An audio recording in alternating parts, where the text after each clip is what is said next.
बेटी ही क्यों, बेटा क्यों नहीं। सिया जल्दी से तैयार हो जाओ और अपना सामान पैक कर लो। तुम अब 9 महीने अपने मायके रहना, क्योंकि तुम माँ बनने वाली हो और तुम्हारी डिलीवरी तुम्हारे मायके में होगी। रत्ना जी ने अपनी बहू सिया से ये सब कहा तो सिया हैरान होकर अपनी सासू माँ से बोली, ये कैसा मजाक कर रही हैं माँ जी। शादी को 10 साल हो गए, मैं माँ नहीं बन पाई और ना ही कोई उम्मीद है, और आप ये सब क्या और क्यों कह रही हैं। मैं समझी नहीं। क्या आप भी दादी जी की तरह मुझे ताने मार रही हैं। रत्ना जी बोली, नहीं मेरी बच्ची, मैं तो तुम्हें तुम्हारी दादी सासू माँ के तानों से बचाना चाहती हूँ और तुम्हारी शादी बचाना चाहती हूँ। तुम्हारी दादी सासू माँ चाहती है कि तुम्हारे पति यानी मेरे बेटे की दूसरी शादी हो। वो चाहती हैं कि मेरा बेटा तुम्हें तलाक दे दे, और तुम जानती हो कि मैं और मेरा बेटा दोनों तुम्हें कितना प्यार करते हैं। तुम मेरे बेटे की ज़िंदगी हो, उसकी खुशी हो, और मेरी बिटिया ज़्यादा हो बहू कम।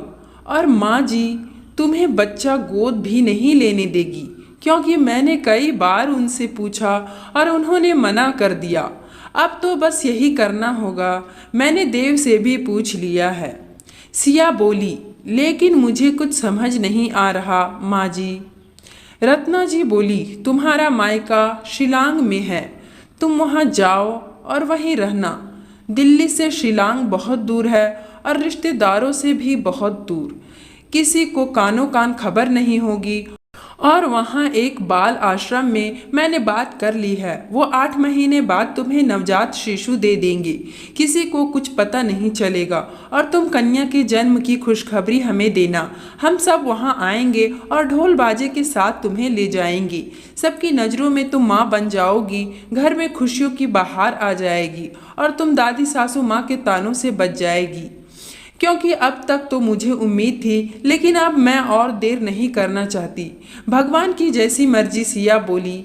लेकिन दादी जी मुझे जाने देगी इतने महीनों के लिए। रत्ना जी बोली, तुम फिक्र मत करो, मैं सब संभाल लूँगी। रत्ना जी ने अपनी सासू माँ को आवाज़ दी और बोली, माँ जी जल्दी आइए, बहुत बड़ी खुशखबरी है। दादी सासू माँ कमरे से आते हुए बोली, क्या है, क्यों चिल्ला रही हो। 10 साल से तो यहाँ कोई खुशी नहीं आई जब से तुम्हारी बहू इस घर में आई है, पता नहीं कैसे कदम हैं इसके। रत्ना जी बोली, माँ जी आपकी पोता बहू माँ बनने वाली है, आज ही पता चला है। दादी सासू माँ सिया की बलाएं लेने लगी तो रत्ना जी एकदम सीने पर हाथ रख कर बैठ गई। तो सिया चिल्लाने लगी, माँ जी आपको क्या हुआ। तो रत्ना जी बोली, मेरी तबीयत खराब लग रही है, मैं तेरा ध्यान नहीं रख पाऊंगी। अब इस वक्त मुझे सेवा की ज़रूरत है। ऐसा कर तू अपने मायके चली जा, तेरी माँ तेरा ध्यान रखेगी। देव तुझे छोड़ आएगा, डिलीवरी के बाद हम तुझे ले आएंगे, क्योंकि मेरी तबीयत ठीक नहीं है। माँ जी की भी सेवा करनी होती है। क्यों माँ जी, ठीक है ना। मैं भी अब बूढ़ी हो चली हूँ, अब इतनी ताकत नहीं है मुझ में कि अपनी बहू और अपनी सासू माँ दोनों की सेवा कर सकूँ। इस अवस्था में तो इसकी माँ ही अच्छे से ध्यान रख सकती है, कोई नौकर भी नहीं। रत्ना जी की सासू माँ ने सिया को मायके जाने की आज्ञा दे दी, क्योंकि उन्हें तो परदादी बनना था। सिया सब समझ गई कि उसकी सासू माँ ने बीमारी का बहाना किया है। सिया सासू माँ के कमरे में गई और हाथ जोड़कर बोली, कौन कहेगा कि आप सासू माँ हैं, आप तो माँ से बढ़कर हैं। रत्ना जी बोली, माँ और सासू माँ को छोड़ दो, हूँ तो मैं एक औरत, औरत ही औरत का दर्द समझ सकती है। अगर माँ जी बच्चा गोद लेने को मना ना करती तो मुझे ये सब ना करना पड़ता।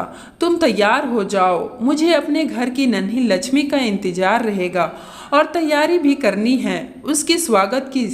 सिया बोली, माँ जी बेटी ही क्यों। रत्ना जी बोली, सब बेटा ही गोद लेते हैं तो उन मासूम बच्चियों को कौन पूछेगा। सिया हतप्रभ सी खड़ी अपनी उच्च विचारों वाली सासू माँ को देख रही थी। दोस्तों, मेरी ये कहानी कैसी लगी कमेंट करके ज़रूर बताएं। वीडियो को लाइक और चैनल को सब्सक्राइब जरूर करें।